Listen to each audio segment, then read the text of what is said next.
Hey guys, what's going on? My name is Kaan, also known as Jedi Jester, and today we have another FIFA 21 tutorial video for you. We're going to take a look at the top 5 basic skill moves. Those are the simple mechanics that will allow you to cover the ball and create some space during your matches. Before we get started, I'd like to talk about our recently launched platform, The Guide Plus. In The Guide Plus, we provide additional content with 4 posts each week. This content includes very specific and advanced gameplay tips, but also fresh Ultimate Team related content such as player and squad reviews, as our ultimate goal is to make you a better player and let you have the best FIFA experience overall. We already have lots of premium content on the Guide Plus and also some free ones that you can enjoy immediately. You can check them out by clicking the link in the video description. Just a quick reminder that the execution of every single skill move depends on 2 things. First, timing is really crucial. You have to watch out for the defender's movement, your player's contact on the ball, and you have to time your skill move accordingly. Secondly, the input of the skill moves always changes regarding the direction that your player is facing.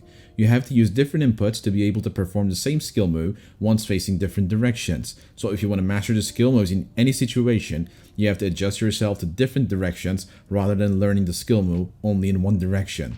We are going to mention these skill moves in order of the difficulty, so let's start with the easiest one. Ball roll is a skill move that comes to our mind first. It's the most simple but one of the most important skill moves in the game. It's a 2-star skill move, so basically it could be done pretty much by every player in the game. You can roll the ball into 2 sides. To roll the ball to the left, you briefly drag your right analog stick to the left, and to roll the ball to the right, you drag it to the right side. Like mentioned at the beginning, watch out for the direction the player is facing because that changes the input. One other important thing to add is that you need to let go of your sprint button if you're using it just before the ball roll. If you don't let it go, you won't be able to perform a ball roll. Ball roll has multiple uses. It gives you more control over the ball against a pressing defender from the side or the front, and also provides slightly better angles to pass or to shoot. If a defender gets close to you from the side, you can roll the ball away from him. This way you can both avoid him and turn the ball's direction to explore more free spaces. I use this a lot when I send the ball deep down to a winger with a through ball. Once the opponent's wingback closes me down, I immediately roll the ball towards the sideline to get rid of him and turn around. If the opponent approaches from the front and tackles actively, you can simply use both sides to roll the ball and get past him. Rolling the ball also gives you better angles to work with offensively. Once there's a defender between your target player and the passer, it is impossible to pass since this will be cut off. With a simple ball roll, you can change the angle and the position of the ball, which gives you a slight advantage with the passing. You can clearly see the angle difference before and after the ball roll. This is also the case with the shooting, since there's a lot of shot blocking going on, especially inside the box. You can get a much better angle at the goal after rolling the ball to avoid the defender who blocks the way. Last but not least, ball roll is lethal in one-on-one situations with the keeper. If the opposition keeper gets close to you by rushing out of his goal, you can simply roll the ball away from him to avoid his move and send the ball into the empty goal. As for the fake shot, this is one of the most important moves to outsmart and outmaneuver your opponents. The input is very simple. To perform a fake shot, you can simply power up a shot with your circle button or a cross with your square button and then simply cancel it with your pass button. You can do this while standing, but the most effective time to use fake shots is when you're moving. Moving your left stick into different directions and also using other buttons such as L1 and L2 while performing a fake shot will end up with different variations of the move. But don't worry. We already have a dedicated article on different variations of fake shot on our recently launched platform, The Guide Plus. If you're interested, you can check it out by clicking the link down in the description below. There are several reasons to use a fake shot. After controlling the ball, you can instantly change the direction of the ball with a single move and outmaneuver your opponent. The idea is to fake the opponent, to let him think that he would shoot or pass in a certain situation and go for the other option to get some free space. This is very dangerous in and around the box. As you can see in the example, I have a player in the box with a good finishing capability. Because of the fake shot's animation, my opponent instantly thinks that I'm going to shoot and presses his tackle button to block the shot off. Instead of shooting, I move forward to get a much better position towards the goal and score. Fake shots can also be used to change the pace and direction of the ball immediately. This is a very strong tool, especially in terms of unpredictability. Depending on the player's skill set, you can perform different turns and that gives you the opportunity to get rid of the defender. Giving a direction to your fake shot with the left stick decides in which direction the fake shot will end. Here, I use the first fake shot to get rid of the defender by changing the ball's direction immediately, and then use the second time to get my player in a better goal scoring opportunity without losing any speed. It's not only used to speed things up, sometimes you have to change the direction of the ball while running in a certain direction, and you have to stop first. If you want to quickly cancel your run and turn into another direction, first you need to perform a fake shot. The input is the same, but you have to let go of your left stick to be able to stop with a fake shot. I mostly use this in wider areas, especially in the wings. If the opponent is running side by side with your winger, this is one of the tools you should definitely use to get rid of him.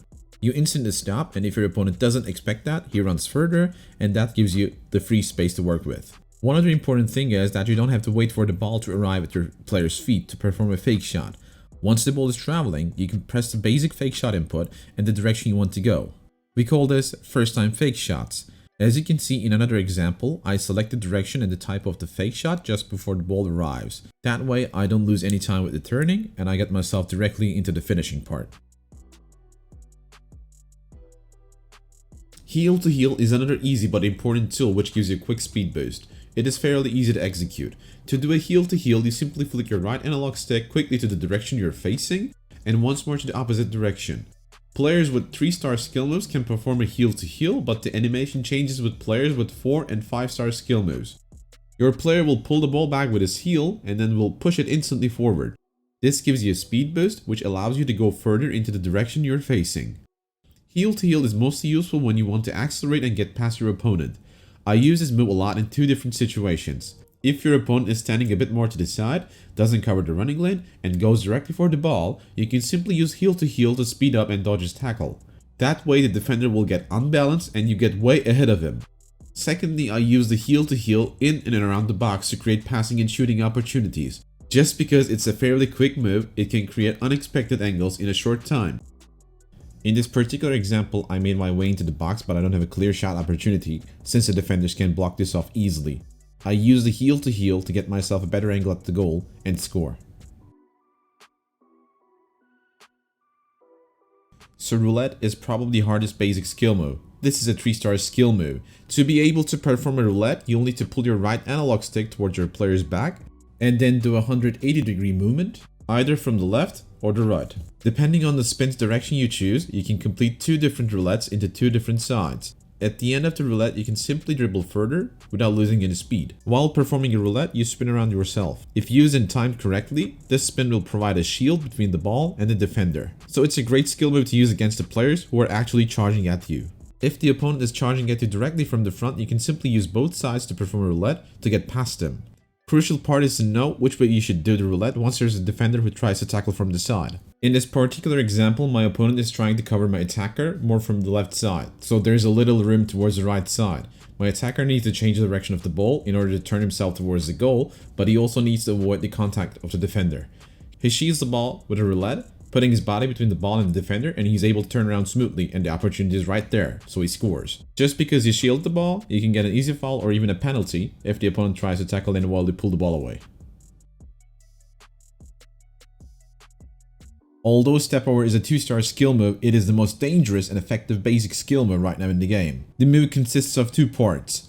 First part is the initial Stepover you do with your right stick, and the second part is the exit you choose with your left stick. Let's talk about the initial Stepovers first. While standing, you can initiate the Stepover by pulling your right analog stick to the top and then rotate it 90 degrees to a side. If you do the rotation towards the right side, you do the Stepover with your right foot, and if you do it towards the left, you do it with your left foot. With the same understanding, you can do the reverse as well. If you pull your right stick first towards your right, and then rotate it towards the top, you initiate the reverse Stepover from the right side. And if you pull it to your left, and then rotate it towards the top, you do the reverse Stepover from the left side. This skill move gets more interesting while dribbling. If you initiate a single Stepover while dribbling, you'll see 3 consecutive Stepovers. You do the first one, and the other 2 are automatically done. This doesn't mean that you have to wait for the complete move to end once you initiate it. After the completion of any Stepover, you can simply exit the move with your left stick. The exit is super important as it gives you a lot of speed boost to get past your opponent, and it's only applied through the direction given by the left stick. I mostly use Stepovers down in the wing, in and around the box. If your attacker is almost one-on-one with the defender and there is free space behind them, always think about using a Stepover and get past them. If the opponent doesn't see this beforehand and doesn't move his defender in that direction, it is impossible to stop the attacker. One other thing to point out is that you can also be unpredictable with the exit of the move. You can move towards the unexpected side since you can exit the move from both sides. That way you make your life easier in front of the goal. So these are the basic skill moves you have to master if you want to be a better player in FIFA 21. Getting to the top level is a long road and learning skill moves is a big part of it. I definitely recommend practicing each of these skill moves in the practice arena and skill games. Once you're ready to implement those slowly into your gameplay, you'll see the difference they make for you. I hope you enjoyed the video as much as I did. If you enjoyed the video, don't forget to drop a like and make sure to subscribe to our channel for the upcoming FIFA 21 tutorials. I'll see you next time, take care, peace.